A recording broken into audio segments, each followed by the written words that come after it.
మీ నుంచి వచ్చిన ఒక్కొక్క రోల్ ఆ పేర్లు ఏదైతే క్యారెక్టర్ నేమ్స్ ఉంటాయో, సో అంజలి కంటే క్యారెక్టర్ నేమ్స్ ఎక్కువ గుర్తుండిపోతాయి మాకు. తర్వాత మీకు ఆ టెస్ట్ పెడతా నేను. అయ్యో నేను నాకు నేమ్స్ తో ప్రాబ్లం, నేను నేమ్స్ గుర్తుంచుకోలేదు, నాకు మర్చిపోతా. కానీ ఐ రిమెంబర్ ఫేసెస్. ఫెస్టివల్స్ అనగానే ఎలా ఉంటుంది మీ మధ్య కనెక్షన్ కానీ, సెలబ్రేషన్స్ కానీ? ఇంట్లో సంక్రాంతి దీపావళి అయితే మా ఇంట్లో చాలా గట్టిగా చేసేవాళ్ళు. అంటే వీ హ్యాడ్ ఫన్.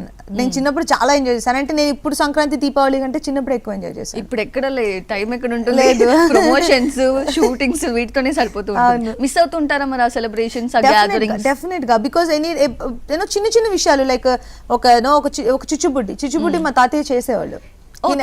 ఎప్పుడు కొనేవాళ్ళు కాదు. మా తాతయ్య చేసేవాడు, మేము ఎప్పుడు కొనేవాళ్ళం కాదు. అది ఒక 1 వీక్ ముందర నుంచి స్టార్ట్ అయిపోయేది సెలబ్రేషన్. లైక్ 1 వీక్ ముందర నుంచి దాని ఆ షెల్ ఉంటుంది కదా, ఆ షెల్ ఎండబెట్టడం తీసుకురావడం మా తాతయ్య చేస్తుంటే మాకు చాలా ఇంట్రెస్టింగ్ గా ఉండేది. We use to help.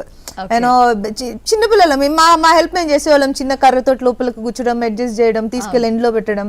We use to do this for 1 week. ఒక దీపావళి ముందర నుంచే స్టార్ట్ చేసేసేవాళ్ళం.